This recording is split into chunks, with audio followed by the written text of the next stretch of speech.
प्रायोजक है दगरू सेठ jewellers, GM road near radio station. विश्वविद्यालय थाने के नए भवन निर्माण होने पर पहुंचे मिथिला विश्वविद्यालय के भू संपदा पदाधिकारी बने हुए नक्शे पर डाला ऑब्जेक्शन। मिथिला विश्वविद्यालय के भू संपदा पदाधिकारी डॉक्टर कामेश्वर पासवान अपनी टीम के साथ विश्वविद्यालय थाना पहुंचे, जहां उन्होंने विश्वविद्यालय थाना के भवन निर्माण को लेकर ऑब्जेक्शन उठाया है। उन्होंने इस संबंध में सोमवार को दिन के 12:30 बजे मीडिया को जानकारी देते हुए बताया कि विश्वविद्यालय थाने का जो भवन निर्माण होना है और जितने भूखंड में होना है वह करीब 1 बीघे की है, जबकि मिथिला विश्वविद्यालय थाना को 13 कट्ठा जमीन दी हुई है और इसी पर भवन निर्माण करना है। लेकिन इसको लेकर हम लोगों ने ऑब्जेक्शन डाला है और कहा है कि जब तक भूमापी नहीं हो जाती है तब तक भवन निर्माण का कार्य नहीं होना चाहिए। आइए सीधे सुनाते हैं क्या कुछ कहते हैं मौके पर भू संपदा पदाधिकारी मीडिया को। अभी जानकारी मिली हम लोगों को कि थाना का नया कंस्ट्रक्शन होना है। इसी क्रम में हम लोगों ने विजिट किया, देखा कि जो इस ज़मीन की टुकड़ी है उसमें लगभग 9+4 कुल 13 कट्ठा में थाना को NOC मिला हुआ है, जिस पे बिल्डिंग बनना है। जो कंस्ट्रक्टर या कॉन्ट्रैक्टर है उनसे हमारी बात हुई है और उनके पास जो नक्शा है जिसमें हम लोगों ने देखा है कि लगभग ये पूरे ज़मीन का कुल 1 बीघा से ऊपर भूखंड का मैपिंग किया हुआ है, जिस पे हमने ऑब्जेक्शन डाला है मौखिक रूप से। और उन्हें भी हमने कहा है कि जब तक सीमांकन न हो जाए आप थाना का नया कंस्ट्रक्शन ना करें।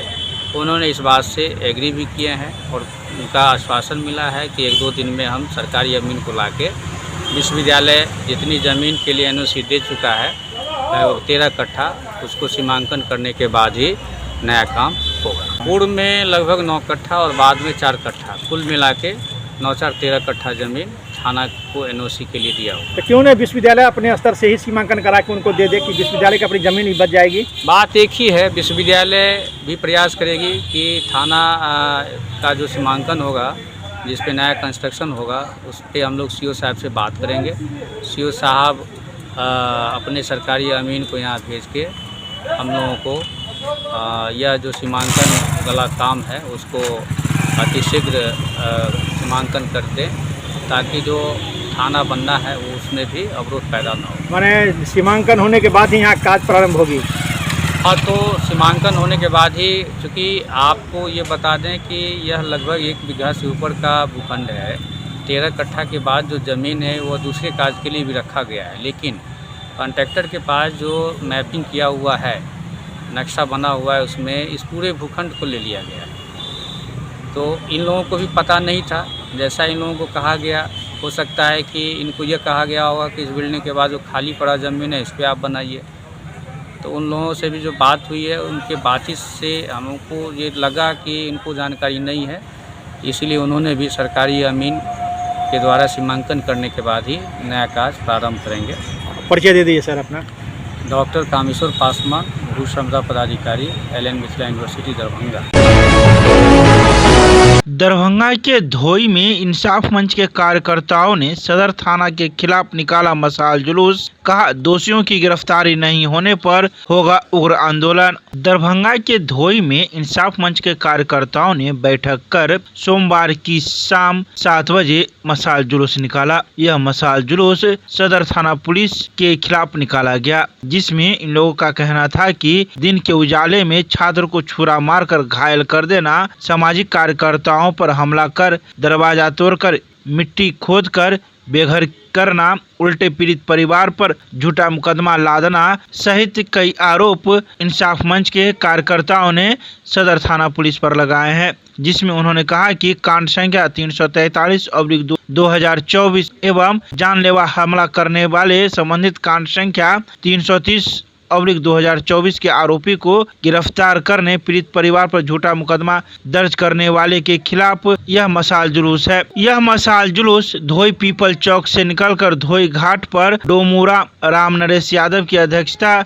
में सभा में तब्दील हो गई। सभा को संबोधित करते हुए CPI-ML के नेता त्रिवेणी प्रसाद यादव ने कहा कि सुशासन की डबल इंजन की सरकार में अपराधियों का मनोबल काफी बढ़ गया है। इस कारण गरीब किसान परिवार, छात्र, युवा, इंसाफ पसंद लोगों में भय का माहौल बना हुआ है।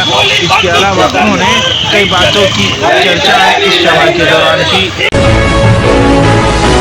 दरभंगा के लहरियासराय में स्थित वरीय पुलिस अधीक्षक के कार्यालय के सभागार में मासिक अपराध गोष्ठी सह पुलिस सभा का किया गया आयोजन। सोमवार को दिन के 11:30 बजे दरभंगा के लहरियासराय में वरीय पुलिस अधीक्षक जगन्नाथ रेड्डी जला रेड्डी के कार्यालय के सभागार में मासिक अपराध गोष्ठी एवं पुलिस सभा का आयोजन किया गया, जिसमें नगर पुलिस अधीक्षक, सभी अनुमंडल पुलिस पदाधिकारी, पुलिस उपाधीक्षक रक्षित, पुलिस उपाधीक्षक यातायात, पुलिस उपाधीक्षक मुख्यालय, सभी अंचल पुलिस निरीक्षक, सभी थाना अध्यक्ष एवं सभी शाखा के प्रभारी शामिल हुए। मासिक अपराध गोष्ठी की शुरुआत वरीय पुलिस अधीक्षक दरभंगा द्वारा अच्छे कार्य करने वाले पुलिस पदाधिकारियों एवं कर्मियों को प्रशस्ति पत्र प्रदान कर किया गया, जिसमें पुलिस उपाधीक्षक यातायात अवधेश कुमार को दरभंगा जिला के विभिन्न स्थानों में सड़क दुर्घटना शीर्ष के अंतर्गत माह सितंबर 2024 तक प्रतिवेदित कांडों की विवरणी को ससमय IRAD एवं EDR ऐप पर अपलोड करने हेतु प्रशस्ति पत्र दिया गया। इसके अलावा FSL टीम में अच्छे कार्य करने हेतु वरीय वैज्ञानिक सहायक कुमार श्रीवास्तव, पुलिस निरीक्षक विजय यादव, पुलिस अवर निरीक्षक गुड्डू कुमार, पुलिस अवर निरीक्षक त्रिषा सैनी को भी प्रशस्ति पत्र दिया गया। इसके अलावा कई अन्य पुलिस कर्मियों को वरीय पुलिस अधीक्षक ने प्रशस्ति पत्र देकर सम्मानित किया। तो वहीं प्रशस्ति पत्र कार्यक्रम के बाद सभा की बैठक की गई, जिसमें मासिक अपराध गोष्ठी की चर्चाएं की गई, जिसमें वरीय पुलिस अधीक्षक ने कई आवश्यक दिशा निर्देश संबंधित थाना एवं मौजूद पुलिस कर्मियों को दिया।